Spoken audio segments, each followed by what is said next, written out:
Bonjour à tous, ravi de vous retrouver pour ce nouveau Le saviez-vous. N'oubliez pas de vous abonner à la chaîne pour ne pas manquer les nouvelles vidéos. Aujourd'hui, nous allons parler des armoiries.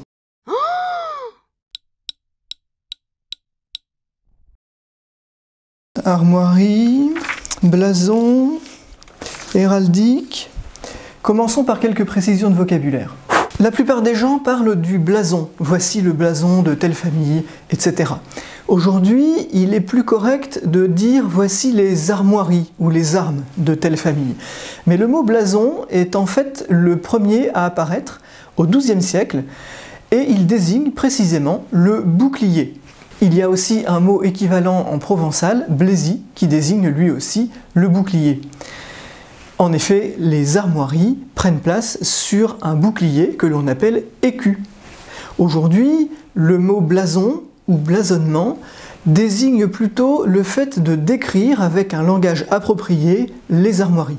Quant à l'héraldique, eh bien c'est la science des armoiries. Le mot héraldique vient du héros, héros AUT, le héros d'armes, qui était un officier au service d'un seigneur. Il était notamment chargé de délivrer les lettres, les courriers, etc., d'annoncer par exemple les déclarations de guerre, et il était en charge de l'organisation des tournois, un petit peu comme un chargé de protocole, et il est devenu à ce titre le spécialiste des armoiries, puisque dans un tournoi, c'est à cela qu'on reconnaît les chevaliers. Chevaliers, boucliers, et oui, les armoiries sont nées sur les champs de bataille.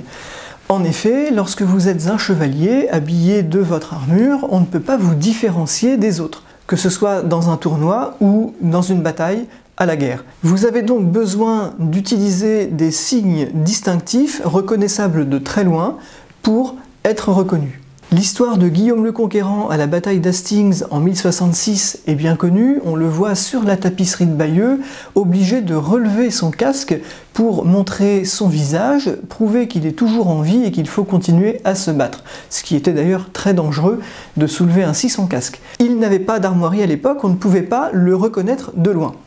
Bien sûr, les chevaliers avaient l'habitude de porter par exemple un cimier sur leur casque, et sur leur bouclier qui offrait une surface importante, ils pouvaient déjà peindre des couleurs ou des signes distinctifs. Ces symboles-là, qui sont les prémices des armoiries, vont progressivement se codifier. On va pouvoir commencer à parler d'héraldique, d'armoirie, dans la première moitié du XIIe siècle, à partir du moment où non seulement ces symboles vont commencer à devenir héréditaires, c'est à la même période que les patronymes apparaissent.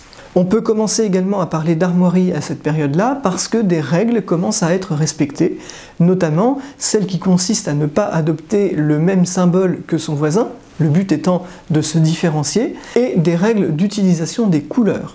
Toutes les armoiries prennent place sur cet écu, qui est donc la forme d'un bouclier, globalement une forme triangulaire pointe en bas. On peut utiliser différents moyens pour composer son emblème familial.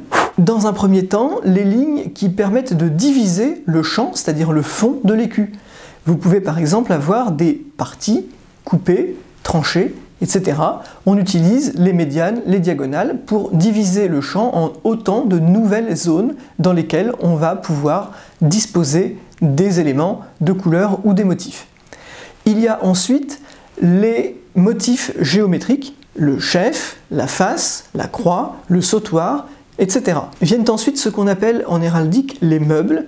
Ce sont toutes les figures qui représentent par exemple des animaux, des objets, des végétaux, par exemple un lion, une aigle, oui en héraldique l'aigle est féminin, une tour, une rose, etc.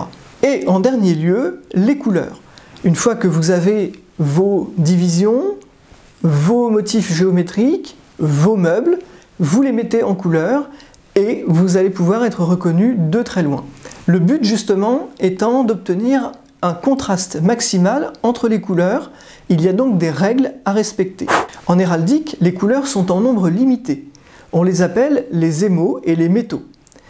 Les métaux d'abord sont la couleur jaune, que l'on appelle or, et la couleur blanche, que l'on appelle argent. L'autre catégorie sont les émaux. Il y a le rouge, que l'on appelle gueule, avec un S à la fin, le bleu que l'on appelle azur, le vert que l'on appelle sinople, le noir que l'on appelle sable, et une dernière couleur qui a d'abord été plutôt brune et ensuite est devenue plutôt violette, que l'on appelle pourpre. Par la suite, au fil des siècles, de nouvelles couleurs feront leur apparition, mais en réalité, en héraldique, les couleurs sont conceptuelles.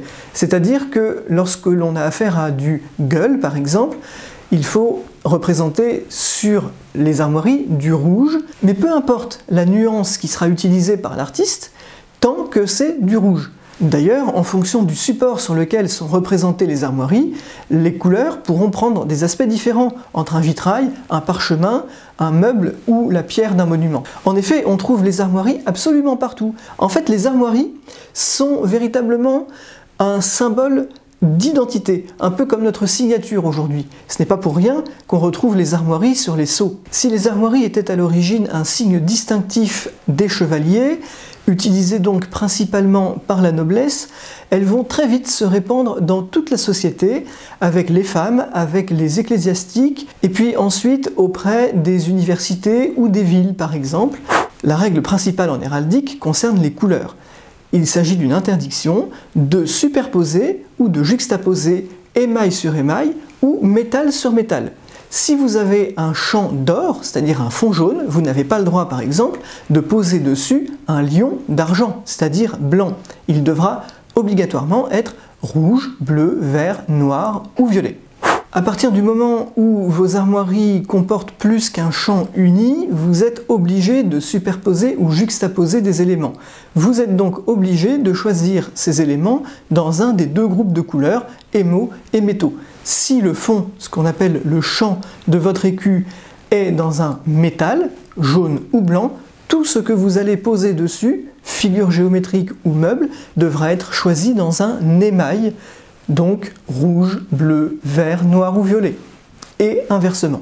Cette règle est donc particulièrement contraignante, mais il existe énormément de meubles différents que l'on peut utiliser, et en combinant les divisions, les figures géométriques et les meubles, en jouant également sur le nombre des meubles dans les armoiries, le nombre de compositions que l'on peut obtenir ainsi est donc extrêmement élevé. C'est pourquoi il existe de très nombreuses armoiries et que le travail des héraldistes consiste à les connaître. Alors pour cela, depuis les débuts, c'est-à-dire presque après leur codification au XIIe siècle, des héros d'armes ont commencé à faire des compilations, on appelle cela un armorial, c'est comme un album où l'on retrouve les armoiries des différentes familles en présence. Au XVIIe siècle, Dauzier a compilé lui aussi des armoiries pour le compte de Louis XIV qui, à cette époque-là, voulait connaître la noblesse, notamment pour des raisons d'imposition.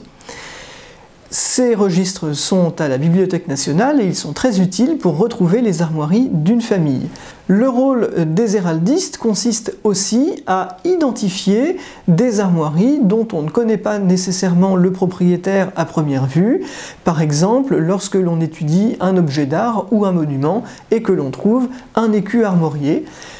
Il faut pour cela identifier les meubles ou les éléments distinctifs présents dans la composition et à l'aide de certains outils comme des armoriaux ou des dictionnaires, il est possible, moyennant des recherches et un peu de temps, de retrouver les familles qui portent la combinaison à laquelle on a affaire.